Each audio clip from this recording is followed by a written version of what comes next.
नमस्ते, प्रणाम, गोड़ लागतनी। हम प्रीति ओझा आप सभी के स्वागत करतनी अपन यूट्यूब चैनल पर। तो एगो बहुत ही मज़ेदार ननद भाभी के झूमर गीत लेके आइल बनी। आप सब लोग पूरा गीत एक बार जरूर सुनब जा और खूब जम के शेयर करब जा। आप सब लोग अपन प्यार आशीर्वाद हमरा ऊपर ऐसे ही बनौले रखी। आप सबके बहुत बहुत धन्यवाद। थैंक यू सो मच, दिल से धन्यवाद। और सावन के कजरी और गीत जो भी होके हमार अपना अंदाज में आई, अलग ही अंदाज में रही, जौन की एगो झूमर के और गारी के अंदाज में। गीत तो अच्छा ही रही पर गारी और झूमर के अंदाज में रही। आप सब लोग गीत के पूरा जरूर सुनब जा और खूब जम के शेयर करब जा। थोड़ा नया तरीका बा, अलग बा, पर सपोर्ट करी जा। बहुत बहुत धन्यवाद आप सबके। Thank you so much.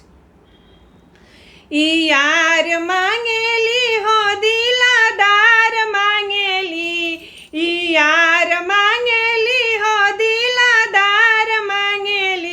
झूला झूले खातिर ननदो भातार मांगेली, झूला झूले खातिर छिनारो भातार मांगेली, झूला झूले खातिर ननदो भातार मांगेली। ना पेनहस साड़ी नाही सूट सलवारवा, पेन्हेली ना साड़ी नाही सूट सलवारवा।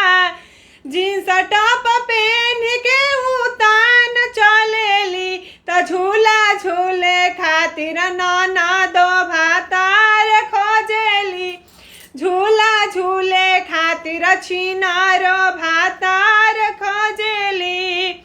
ई यार मांगेली हो दिलादार मांगेली, झूला झूले खातिर ननदो भातार मांगेली, झूला झूले खातिर भैये के भातार चाहेली, झूला झूले खातिर ननदो भातार मांगेली।